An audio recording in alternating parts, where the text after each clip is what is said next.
that reduction of $545 million to the FBI base resources. It's certainly true we don't have a budget.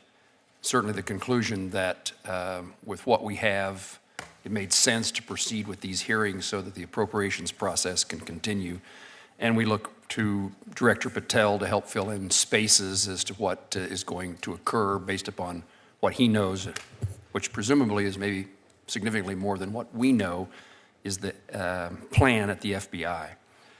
The document that we've received asserts that savings, this $545 million, can come from reductions in DEI programs, pet projects of the former administration, and duplicative intelligence activities.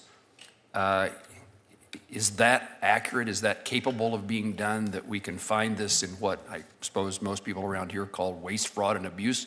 Or does it have real consequences to the level of personnel and the capabilities of meeting the mission of the FBI?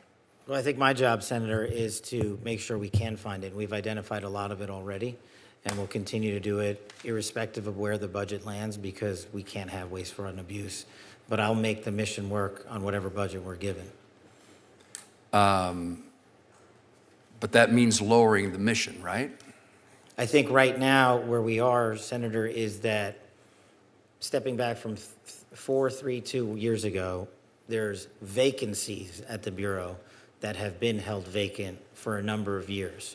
So while the Bureau is on the books for 38,000 folks, over the last 3 years and 2 years, that has been attrited down to about 35 and change, because those vacancies have gone unfunded. And so we're not in a position right now to say, let's just hire 3,000 people back. We couldn't do that if we even had the money tomorrow. That would take quite some time. And so we have been working on the numbers that we currently are at. And I think the budget that we've put forward would not force me to remove active duty line agents, is the mission I'm protecting against. Director, when you say the budget we've put together, you're talking about the skinny budget that we've right. seen. Okay.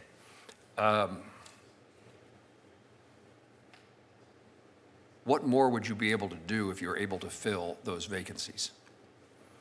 If we were able to fill those vacancies, we would continue expanding upon the project that I started about reorienting assets across America, and growing our facilities in places like Pocatello and Redstone and West Virginia, where we have CGIS and some other campuses. So those are things we could do.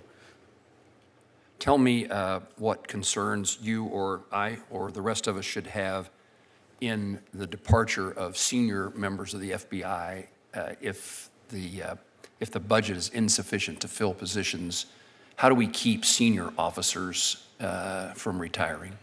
I think, Senator, it's a problem everybody has. If people want to retire, they're going to retire. The good news is, from the folks that I've met in the Bureau, we've been able to retain significant levels of senior leadership, both in Washington and throughout the country. And so I think with the renewed mission that we have under this administration, folks are just standing in line to continue to take on the mission set, and they've adjusted over the last few years to doing more with less. Director, I don't think it's part of the skinny budget, but there's a proposal afoot to increase the number of years, the calculation from 3 years to 5 years on retirement benefits. I'm told that has a consequence on people who are already eligible to retire, would perhaps decide to retire now despite their commitment to the FBI or other law enforcement agencies. Is that a concern?